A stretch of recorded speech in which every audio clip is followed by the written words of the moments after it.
My name is David, and I'm 74 years old, and I need to tell you something I wish someone had told me before I lost 20 years of my life. I'm not saying this to sound wise. I'm not saying it to get applause. I'm saying it because I can feel time getting tighter. And if you're younger than me, if you're in your 20s, 30s, 40s, even 50s, you still have something I don't. You still have time to stop, because what I'm about to tell you is uncomfortable. And if it makes you defensive, that's normal. It made me defensive too. That's why it took me so long to learn it. Here it is. You can waste your entire life without doing anything wrong. You can be a good person, a hard worker, a provider, a responsible adult, and still wake up one day and realize you traded your life for things that don't love you back. Let me take you back. It was 2004. I was 52 years old. I had a steady career, a mortgage, 2 kids, a wife who'd been patient with me for a long time. I wasn't rich, but we were comfortable. I told myself I was doing everything right. That year, my company gave everyone a new phone. It wasn't anything special, just a work device.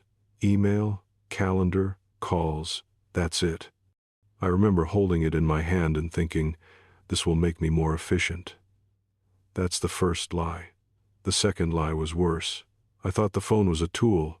I didn't understand it was a doorway. At first it was harmless. I'd check my email in the morning. I'd reply to a few things before work. I felt productive, ahead, like I had my life under control. Then I started checking at dinner, just a quick glance.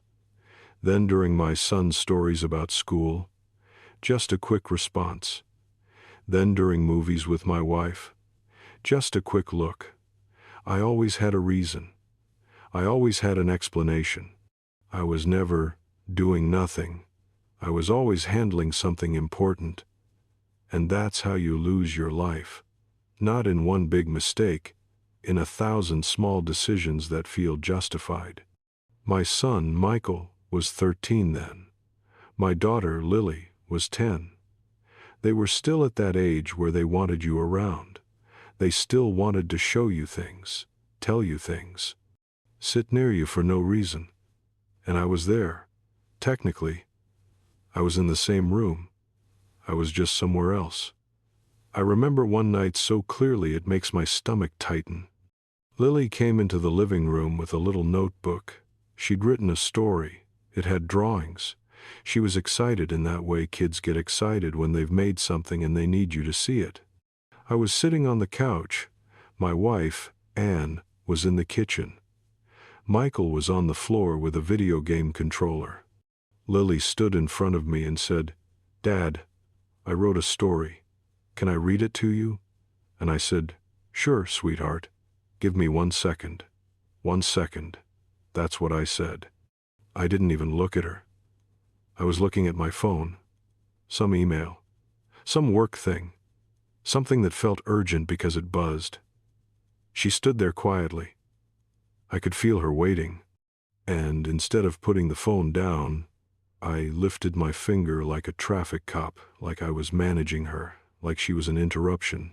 After maybe 15 seconds, she nodded to herself, turned around, and walked away. Not angry. Worse, disappointed. A quiet kind of disappointment that doesn't make noise, so you don't notice it until years later. I never heard the story. I told myself I'd listen later. Later didn't come. That's another thing nobody tells you. Kids don't keep offering forever. They offer a few times. You miss them. They offer a few more. You miss those too. And then one day they stop asking. And you think they're becoming independent. But what they're really becoming is used to you not being there. By 2008, the phone wasn't just for work anymore. Everyone was on social media. People were reconnecting, posting pictures, sharing opinions, sharing jokes, sharing everything. I joined because everyone else did. I told myself it was harmless, a way to stay connected. But it didn't connect me to my life. It connected me to noise. And the noise felt like company. That's what makes it dangerous. When you're tired, when you're stressed, when your marriage is quiet and your job is heavy, noise feels like relief. So I stayed in it. I'd sit at the dinner table and half listen while scrolling. I'd nod at the right moments. I'd laugh when everyone else laughed. I'd reply with little sounds that made it seem like I was present. Anne noticed. Of course she did. At first she tried gently. She'd say, "Can you put that away during dinner?" And I'd say, "I'm just finishing something." Then she'd say it again, firmer. And I'd get irritated, because that's how it works. When something has a hold on you, anyone who challenges it feels like the problem, not the thing. So I'd say things I regret. Do you want me to lose my job? Can you let me handle this? Why are you making a big deal out of nothing? Nothing. I called it nothing. I called my family asking for my attention, nothing. And I didn't do it because I was evil. I did it because I was asleep.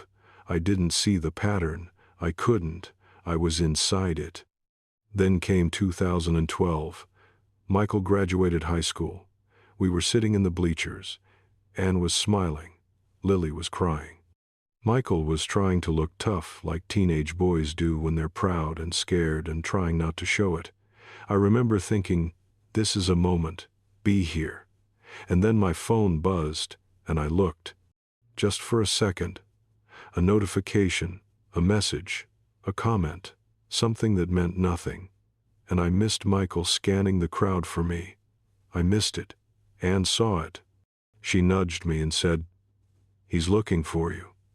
And when I looked up, Michael had already turned away. You want to know what regret feels like?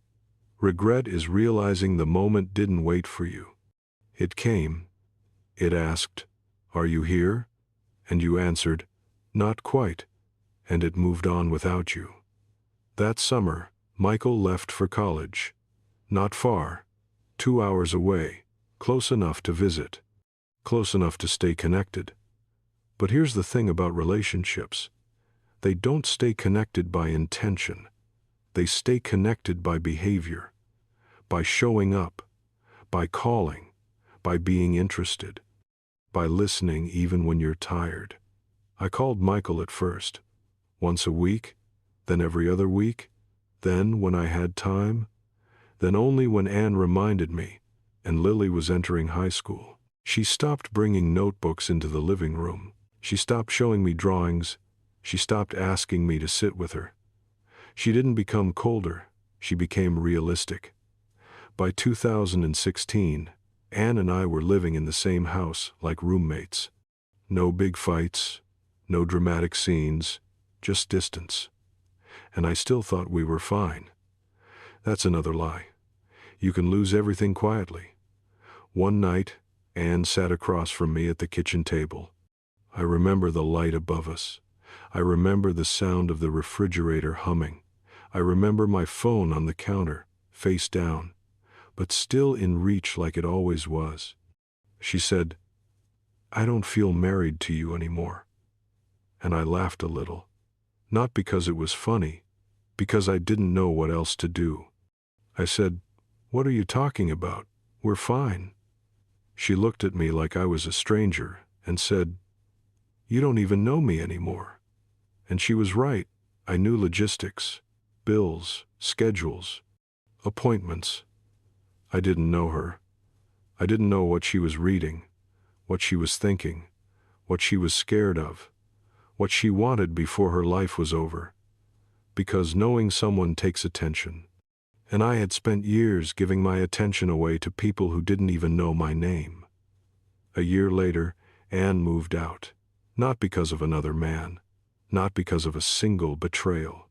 Because she got tired of being lonely in a marriage. That's what I did.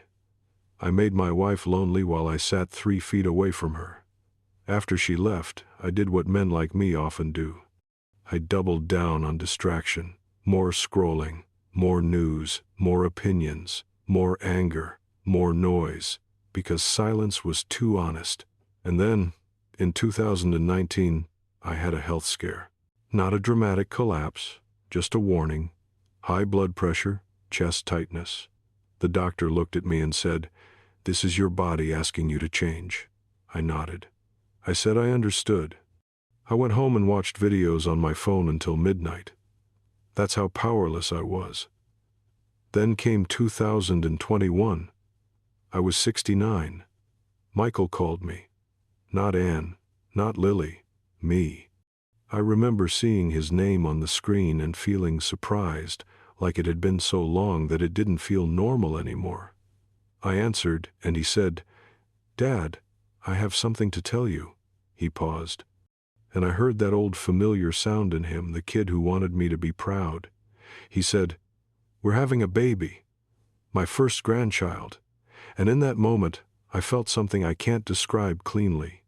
Joy, shame, hope, fear, because suddenly time felt real, not theoretical, real. I said all the right things. Congratulations. I'm proud. I'm happy. I can't wait. And then we hung up. And for the first time in a long time, I sat still. No phone, no noise, just me. And I realized something that landed in my chest like a weight. I didn't have a relationship with my son. I had a history. There's a difference. A history is what happened. A relationship is what's happening. And I had let happening die. So I started trying. Late, but trying. I called more. I visited. I offered help. I asked questions. But here's the part people don't like to hear. You can't binge intimacy. You can't suddenly become present and expect the last 20 years to disappear. Michael was polite. He was kind. He wasn't cruel. But it felt like I was talking to someone who had already learned how to live without me. And Lily was harder.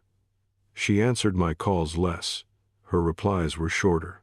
Not angry, just guarded. Like someone protecting themselves from being disappointed again. A couple of months ago, Lily brought my grandson over to see me. Just for an hour, we sat in my living room. The same living room where she once stood with her notebook. My grandson played with a toy on the carpet. Lily watched him like mothers do, half smiling, half tired, and my phone buzzed. Reflexively, without thinking, my hand moved toward it. And Lily's eyes snapped to mine. She didn't yell. She didn't lecture. She just said, quietly, "Please don't." And something in me broke, because I saw it. I saw the whole thing.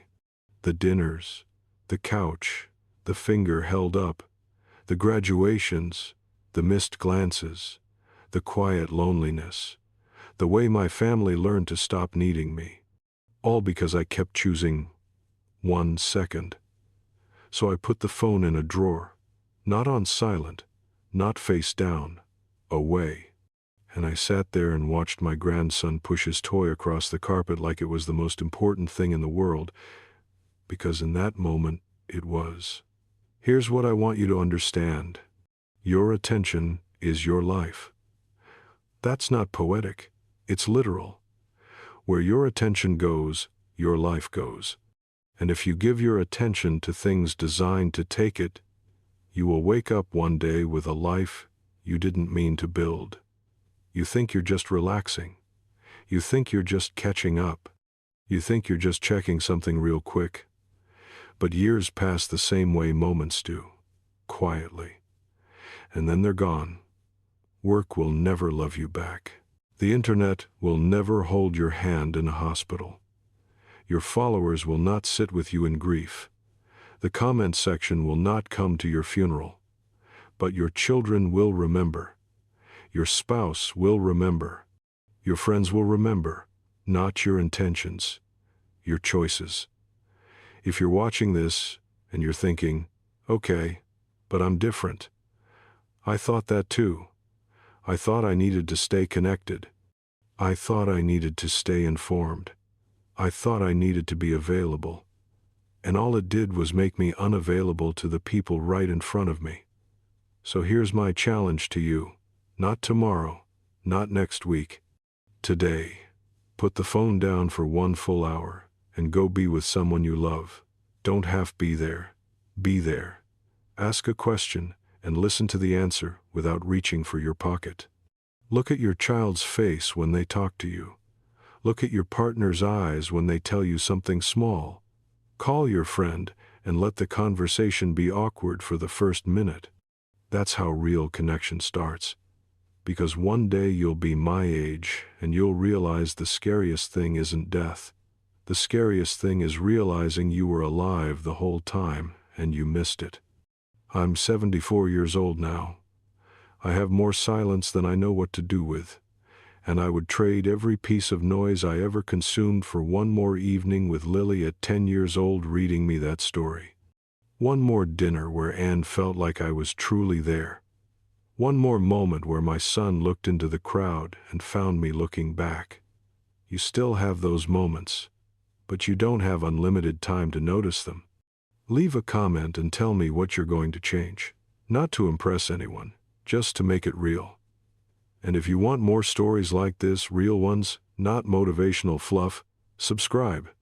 But more importantly than any of that, close this, put it down. Go be where your life is actually happening.